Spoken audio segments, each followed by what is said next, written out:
libro que tuve posibilidad de verlo vía internet, el Territorio Invisible, con quien estuvimos charlando el lunes. Iba a estar en la ciudad de La Bulalle porque va camino a General de Valle a presentar su libro. Ricardo Male, ¿cómo le va? Buenos días. Hola, buen día, Néstor, ¿cómo estás? Un gusto poder acompañarte. Igualmente para mí, porque en realidad hace mucho que no lo veo, hemos charlado muchísimo, hace varios años atrás, y le ha ido muy bien. Digamos que hice lo que me gustaba y bueno, puedo seguir avanzando y evolucionando en ese sentido, si eso se llama bien, sí, porque estoy contento con lo que estoy haciendo, estoy feliz con lo que estoy haciendo, así que digamos que sí. Bueno, el Territorio Invisible, ¿cómo surgió? ¿Cuánto hace que lo escribió? ¿Cuánto imprimió? ¿Cómo viene vendiéndose? Yo creo que el concepto es amplio y lo que pude en el recorrido mío, tanto en la actividad pública, me refiero a la actividad docente, también a la actividad pública política, porque mi especialidad es Derecho Público Municipal, y participar en distintos proyectos políticos, pero fundamentalmente en el caso de los últimos años, que llevo ya 12, 13 años vinculando lo público y el tema de la producción y el tema de las universidades, me permitió ver que hay un mundo formal y un mundo práctico. Y en ese mundo práctico hay muchas iniciativas, inquietudes, sueños, proyectos, pero que generalmente quedan en el tiempo, quedan olvidados. ¿Por qué? Porque las estructuras de poder tienen una lógica que cuesta cambiarlas, cuesta reformarlas, pero que, por ejemplo, Pilar, cuando yo fui tenía 120.000 habitantes, hoy son 500.000 habitantes. Entonces los manuales del viejo modelo ya no funcionan más. Hay un título del libro que yo planteo: si los intendentes en el conurbano o en muchos lugares son rehenes políticos de esa lógica o es un modelo agotado. ¿Por qué? Porque al recorrer el territorio, hacer localizaciones industriales, vincularlo al conocimiento, como te decía el otro día, con la producción, encuentro que hay muchísimos puentes posibles, y en eso tienen que ver los actores del territorio, que no siempre se reflejan en los espacios públicos.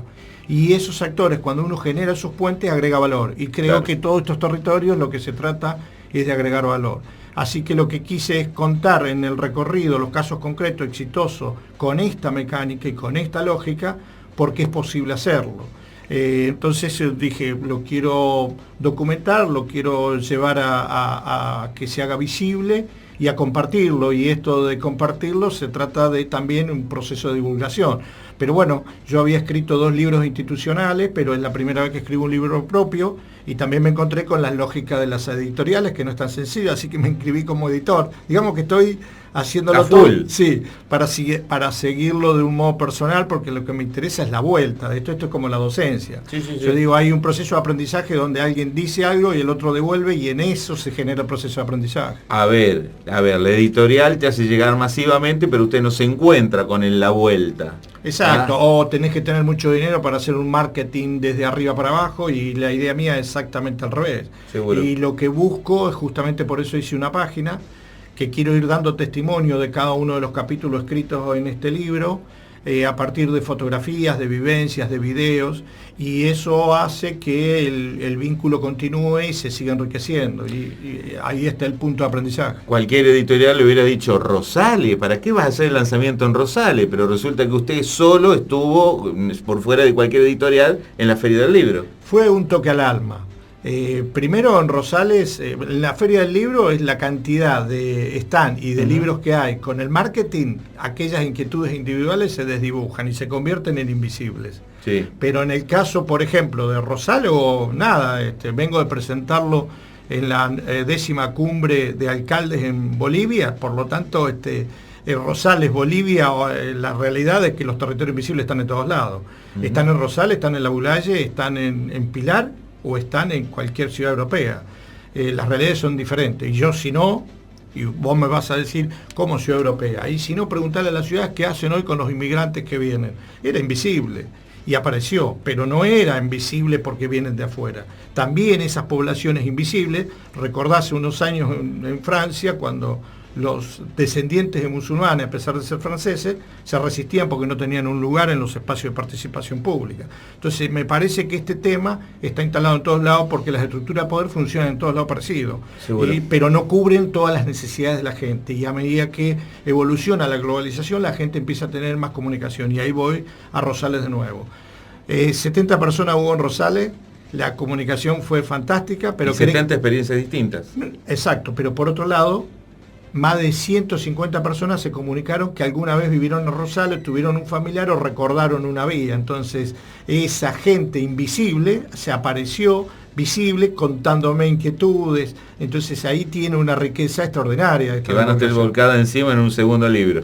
Eso lo veremos, estoy pensando otra cosa, pero bueno, no importa, eso ya lo veremos. La experiencia de la Feria del Libro, Ricardo. Es interesante, para mí era la primera, en primer lugar es emocionante. Segundo, la primera con una producción literaria propia. Claro, porque yo era siempre visitante como lector. Pero en este caso fue doble, porque yo me inscribo como editor. Si no me hubiera inscrito como editor, no entraba a la Feria del Libro, me iba a llevar 1 año o 2 entrar a la feria. Así que primero gané tiempo, y segundo, como editor y estar en un stand donde la editorial que compartimos esta edición me generó un espacio, y ese espacio encontrarme con la gente. Pero justamente la riqueza está en charlar con otros escritores, las peripecias que hay que pasar, los obstáculos que hay que vencer. Es toda una experiencia nueva para mí. Y ha sido muy rápida, pero yo hice una edición anterior privada porque todos los años participo en un foro tecnológico en España, y como el parque tecnológico allá me decía que querían ver mi libro y podríamos llegar a compartir algunas ideas, porque hace varios años que vengo trabajando con ellos como un puente entre ciudad y ciudad, y lo presenté en febrero en España. Así que nada, se lo presenté al alcalde, al rector de la Universidad de Málaga y al Parque Tecnológico, y tuve un stand también allá, así que vengo muy acelerado con los tiempos y el recorrido. Usted habla mucho, en la entrevista que hicimos el lunes, habla mucho de lo tecnológico, de lo digital. Digo, en el sur de la provincia de Córdoba estamos muy lejos de lo óptimo. Sé que se va y se está trabajando mucho desde la gestión anterior y desde esta gestión nacional hablo, pero a ver, dependemos muchísimo para el desarrollo de este sur de lo tecnológico. No, yo creo al revés. A ver, yo tuve un canal de televisión en esta ciudad. Sí. Y lo hicieron de la nada, convengamos. Lo hicimos de la nada, pero ¿sabés qué nos permitió poder entrar en el negocio? Que la renovación tecnológica hacía que vos te quedás atrasado si no te renovás. Esa renovación nos dio una oportunidad. Y esa tecnología nos permitió comunicarnos. Yo lo comparo siempre las redes de ferrocarril. Las redes de ferrocarril transmitían materia prima no elaborada. Si ese tren paraba en tu pueblo, tal vez te podías bajar los costos y vos podías agregarle valor. Sí, señor. Bien, las redes de internet hoy las tenés igual, pero en los pueblos chicos. Por ejemplo, si yo naciera en Rosales hoy, lo que para mí cuando yo nací era un sueño, hoy yo lo puedo hacer posible ese sueño. Si yo tengo una idea en aquella época, yo no la podía canalizar esa idea hasta que no llegara a algún lugar que tomen decisiones. En cambio, hoy si yo tengo una idea, puedo comunicarme con un alemán, un libanés o un Senegal, o alguien de Senegal. Es decir, esa posibilidad que hoy tiene una persona y una población no existió en la historia. Por eso yo lo miro al revés. La gente dice que la tecnología aceleró los procesos de producción, y es verdad, y también impacta sobre el territorio, es verdad. Lo que vos podés es que la tecnología es una herramienta. Vos la podés usar bien o mal, pero si la usás bien, es una oportunidad. En consecuencia, estos pueblos, hoy con la conectividad, con el plan que planteó en su momento el kirchnerismo de 30.000 kilómetros, pero que no lo terminó, y lo que plantea el nuevo gobierno, permite que los pueblos puedan tener acceso a conectividad. Yo creo que hay dos infraestructuras que son necesarias en las ciudades: cloacas y agua. Pero la otra, hacia el futuro, es conectividad.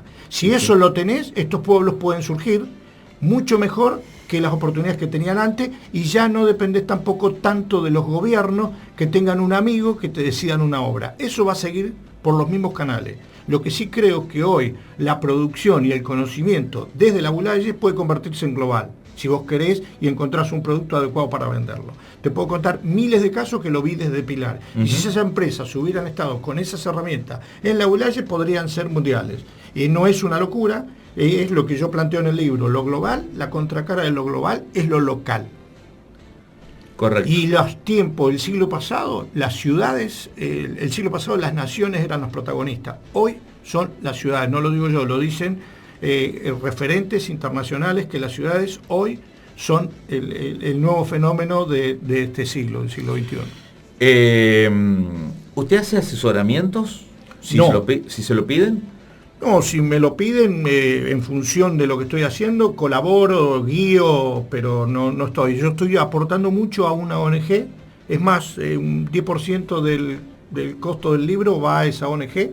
¿Cuál es la ONG? La ONG es Saludar, la pueden ver en la página web. Es una ONG que trabaja con la responsabilidad social, que es una de las tesis que yo planteé, que cuento acá en el libro como uno de los ejes prácticos. La hice como tesis, después la armé como política pública, la ejecutamos y vi los resultados. Y en este caso la ONG trabaja junto con el Estado, con las empresas y con la universidad.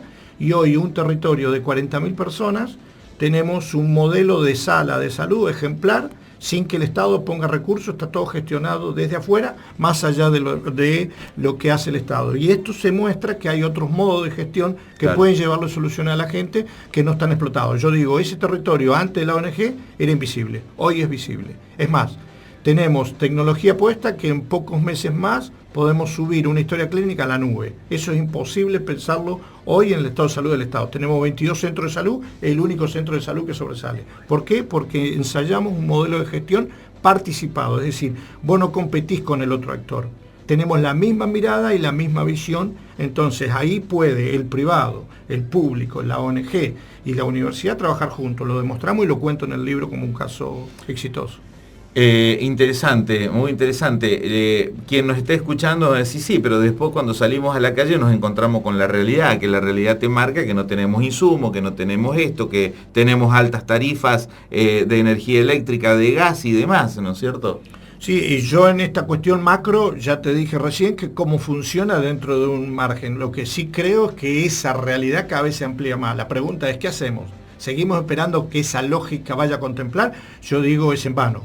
Me parece que los ciudadanos, las ONG, las universidades, las sociedades de fomento deben apropiarse de los territorios. Yo siempre dije que los intendentes por ahí, por ser rehenes de ese modelo, delegan poder para arriba, cuando deben, para mí, plantear, apropiarse en el territorio, pero también generalmente confundimos poder como si el poder fuera el gobierno. Una ONG, una radio, un colegio tienen poder. Si ese poder lo comparten las organizaciones en los territorios, se pueden generar puentes y no necesitas del gobierno para poder hacerlo. Ejemplo, yo cuento un caso como en Pilar nosotros hicimos una plataforma de conectividad. Si el municipio no invierte en tecnología se queda atrás, pero la municipalidad es un actor más. Y hoy tenemos un nodo donde hemos bajado los costos 4 veces de internet, donde participan 11 actores del territorio. Y cuando empezamos esto había un dirigente que me decía, yo no pude juntar 2 clubes porque no se ponían de acuerdo en el nombre. Bueno, yo junté 4 cooperativas en las cuales competían entre ellos. ¿Sabe por qué? Porque planteamos un objetivo superior. Cuando vos planteás el objetivo superior, estás generando, como decimos en el campo, la zanahoria delante del burro. Y ahí todos coinciden. ¿Por qué? Porque lo que viene de afuera te va a aplastar mucho más. Y eso es lo que hace que vos te juntes. Pero una cosa es tomar el territorio como un objeto y otra tomarlo como un sujeto. Si nos quedamos como territorios o objetos, somos invisibles, porque esa realidad que vos marcás va a ser peor. Y no me preocupa tanto lo de los servicios, sí me preocupa los costos de los servicios por la población. Por supuesto, pero ¿sabés que no sea la limitante. Pero ¿sabes qué me preocupa más? Que cuando se pierde la identidad en los territorios, se rompe la solidaridad y la violencia se hace dueña. Sí, sí. Y eso es el peligro. En muchos lugares está pasando eso. Vengo de un evento donde el vicepresidente de la Nación cerró y dijo esto. Bolivia. Estoy hablando de Bolivia. El vicepresidente de Bolivia contó cómo las migraciones de la población hacia las ciudades hace que la identidad comunitaria que tenía ese ciudadano se convierta en un número en la ciudad. Y esa ruptura de la solidaridad genera el principio de violencia. Yo lo cuento en el libro. Lo que pude ver en el caso de Pilar. Está lleno de muros, pero hay pocos puentes.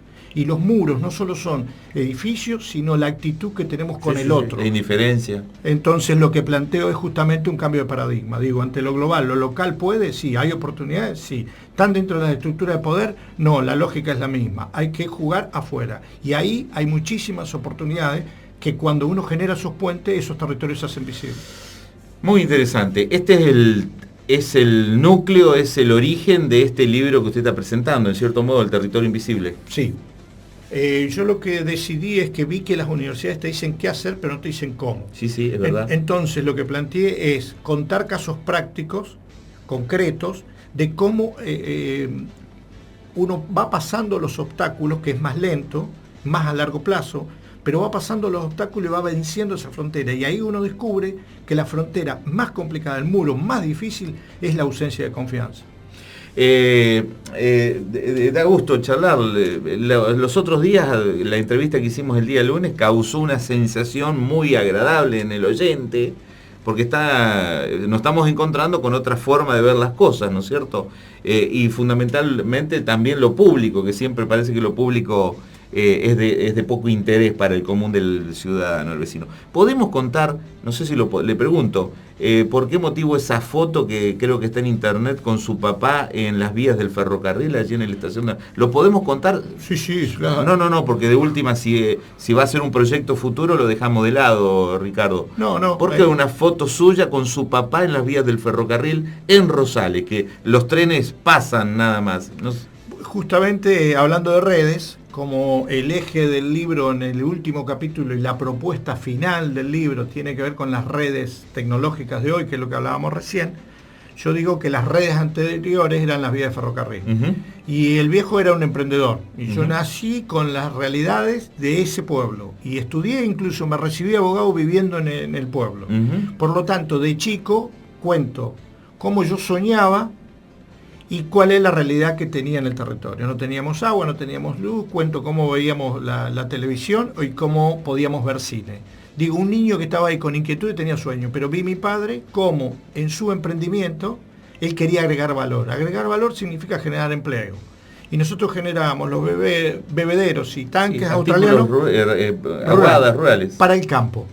Y iba, el viejo me hacía trabajar con él para que viera lo que era trabajar y lo que podía ser estudiar. Creo que estudié por eso. Esta es la verdad de la milanesa. Pero lo concreto es que ahí paramos el primer vagón que de Mendoza pasaba siempre derecho a Buenos Aires. Cuando parecía imposible, en cierto modo. Era imposible. Porque en realidad salen con una carta de porte, salen con un recorrido ya armado y hasta la parada. Lo viamos, como decimos hoy, en esa época decíamos, negociamos. Sí. Lo viamos para que un vagón parara, lo pagamos en cuota y paramos. ¿Qué significaba? Que nosotros comprábamos a 10 bolsas y había que venir hasta la Bulaye. Los costos se iban, no aguantaba la competencia, todo esto que vos sabés. ¿Qué hicimos? Paramos el vagón. ¿Qué fue? Justamente en cada capítulo, como todo lo que cuento en el libro, es verdad y está hecho, lo que quiero es que en la página... La página web del libro. Exacto, dar testimonio de cada uno de los capítulos. Como lancé el libro desde Rosales, lo que quería es con el viejo sacar una foto y recordar cuando paramos ese vagón. Yo era muy joven, ya era atrevido. Sí, y con el viejo. Así que fue realmente una caricia al alma. Seguro. Una caricia al alma. Pero bien buscada la foto, porque la imagen en sí, porque en realidad a quién se le hubiera ocurrido... nos pasa el elemento fundamental en nuestra empresa, que es la porla en el cemento, lo vemos pasar y ¿a quién se le hubiera ocurrido? Bueno, fíjate qué curioso. Este tema, si hoy lo tenés que englobar conceptualmente, académicamente, sería desarrollo local. Sí. Cuando yo llegué a Pilar, me encontré con un señor de una universidad bastante cerrada en su concepción de la universidad, porque son fundacionales, y me preguntó dónde me había formado. Le dije, nací bajo una piedra. Cuando veo tanta riqueza y veo que no se aprovecha y se desperdicia, es como cuando no comes y ves que la comida se tira. Creo que el estado de necesidad genera un desarrollo de la búsqueda de oportunidades y con poquito hacemos mucho. Me parece que esa es la grandeza que tiene por ahí cuando uno nace en los territorios carentes de cosas, y cuando tiene las oportunidades y ve tanto desperdicio, ve que hay muchísimas cosas que se pueden hacer y no se hacen por desidia. Finalmente, hoy está presentando El Territorio Invisible en Levalle. Sí, hoy en Levalle, el 8 de junio lo presento en Pilar, en un parque tecnológico con 50 empresarios, y va a venir el intendente, a pesar de ser oposición, porque intendente de Pilar, que es de Cambiemos. El intendente de Pilar, que de Cambiemos, porque considera él que es una política pública a largo plazo, lo que yo había iniciado en el año 2006 lo pensamos teóricamente, 2009 lo empezamos a ejecutar, 2011 lo inauguramos y hoy continuamos. Por lo tanto, es un eje estratégico de Pilar. A ver, Ricardo. Teniendo en cuenta, política al margen, ¿no? Teniendo en cuenta la concepción de lo que intenta hacer Cambiemos a nivel nacional y que va a tener impacto en todo el territorio nacional, me parece que son los más interesados de tener este concepto, son los intendentes de Cambiemos. En general, todos. Los 30.000 kilómetros de red lo hizo el gobierno anterior. faltan iluminarlo. Si este Claro. gobierno agrega eso, yo creo que estas políticas públicas, no importa la bandería política, es Sí, lo sí. que el país necesita, es lo Sí, que sí. la ciudadanía pide. Sí, sí. Lo que faltan es ideas y nos metemos dentro de aparatos burocráticos que ya no solucionan más nada. Con todo el respeto, yo cuento un caso de cómo los empleados municipales, como generalmente dicen, yo siempre defiendo el empleo municipal, porque siempre dicen que es un vago que no trabaja. Demuestro en el libro que nosotros fuimos el primer municipio del país que hizo normas ISO Mire usted. de calidad y logré 2 personas, una líder política convertirse en auditoras en proceso de calidad en lo público y una mujer que no tenía trabajo, que estaba jubilada, que le iban a echar, se convirtió en jefa de archivo. Se llama María Camino a la Dignidad y Graciela, una líder que incorporó la técnica para hacerle beneficio a la población. ¿Qué logramos en esa introducción de normas de ISO calidad?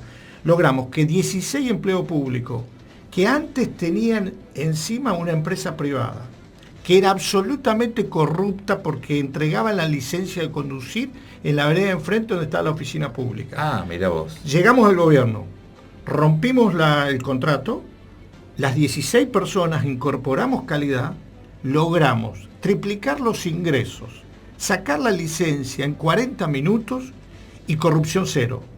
¿Qué quiere decir? Que los empleos públicos, cuando son incentivados, en vez de darle orden, se recurre a ellos en su inteligencia, que es lo que cuento, cómo lo hicimos, y fuimos el primer municipio que certificó norma ISO en el país. Que eso no es sencillo, certificar ISO. Pero te estoy hablando del año 2004. Seguro, seguro. ¿Cómo hace la gente para conseguir el territorio invisible en la Bulaye? Ya están llegando, anoche me notificaron que están llegando a las librerías, por lo menos en Capital, Gran Buenos Aires, Córdoba y Rosario. Lo pueden adquirir vía la página web, Sí. lo que quieran, como quieran pagarlo y les llega al domicilio si quieren, aquellos que gastan un pesito más. Concretan todo a través de la página web. Eso lo pueden hacer por esa vía. Y a la Baulaye está llegando, que creo que mañana o pasado me van a avisar cuándo llega a la Baulaye, para que ya está a la venta. Y la presentación en junio en la Bulaye. El 24 de junio en la Bulaye, en la agenda de Juan José Soria del gremio. Del gremio de empleados de comercio. Gracias, Ricardo, muy amable por estar. Gracias por el libro. Ya le voy a leer la dedicatoria. No, el agradecimiento es mío y hay un título que habla de éter y goles, por lo tanto lo tuyo es la voz y el éter.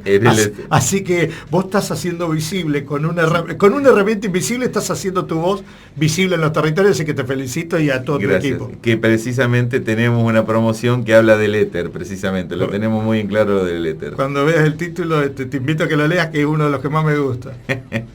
Gracias, muy amable. No, al contrario.